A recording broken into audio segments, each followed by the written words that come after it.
अगदीच सुत्य उपक्रम आहे हा उपक्रम मुलांच्या सर्वांगीण वाढीच्या दृष्टीने. आणि ह्याला पुढे जायचं तर असंच आपल्याकडे वेगवेगळ्या विषयावर मार्गदर्शन करणारी मंडळी खूप आहेत. आणि ह्या मंडळींची इथे व्याख्यानं ठेवणं किंवा मगाशी आमचा विषय झाला की आपली लायब्ररी आपण तयार करतो इथे, तर पुस्तकं वाचण्याच्या दृष्टीने कुठली पुस्तकं ठेवावीत किंवा मुलांनी कुठली पुस्तकं वाचली पाहिजेत. मग ते आता आपल्याकडे AI सारख्या टेक्नॉलॉजीज आल्या आहेत, मग त्याचा वापर करून जर आपल्याला काही करता आलं की मुलांनी जेणेकरून आकर्षित व्हावं या गोष्टींकडे, की आम्हाला या गोष्टी वाचायच्या आहेत, आम्हाला ही कादंबरी वाचायची आहे, त्या दृष्टिकोनातून जर मुलांपुढे काही आपण रिप्रेझेंटेशन्स केली तर मला वाटतं अजून त्याचा मुलांनाही फायदा होईल नक्कीच. आणि त्यांच्या एकंदरीतच डेव्हलपमेंटवर त्याचा खूप मोठा चांगला परिणाम होईल. ऑडिओ बुक्स तुम्ही ऐकाच, पण त्याबरोबर हार्ड कॉपीज ज्या आपण म्हणतो पुस्तकाच्या, तर त्या पण तेवढ्याच वाचनात असल्या पाहिजे.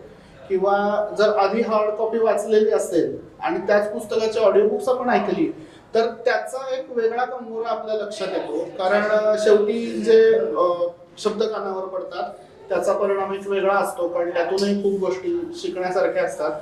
त्यामुळं ऑडिओ बुक्सचा सुद्धा अतिशय चांगल्या प्रकारे वापर करून घेता येऊ शकतो. किंवा हल्ली आता PDF असतात, आपण किंडलच्या माध्यमातून लोक पुस्तकं वाचतात.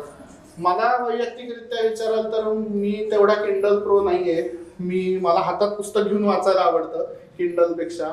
पण किंडल हा सुद्धा एक अतिशय उत्तम मार्ग आहे. आणि तंत्रज्ञान आता विकसित होते टेक्नॉलॉजी, तर त्याचा जेवढा म्हणून वापर करता येईल तेवढा ह्या एकंदरीत पर्सनॅलिटी डेव्हलपमेंट असेल किंवा नॉलेज डेव्हलपमेंट असेल त्या दृष्टीने वापर व्हायला हवा, असं तरी असं मत आहे. तुम्हाला संस्थेला देखील आणि तुम्हाला सर्व कार्यकर्त्यांना खूप खूप शुभेच्छा माझ्याकडनं या उपक्रमासाठी. अतिशय सुंदर असा उपक्रम आहे. संस्थेचं कार्य खूप मोठं आहे आणि हे पुढे असंच नक्कीच वृद्धिंगत होत राहील ही नक्कीच खात्री आहे. धन्यवाद. थँक्यू.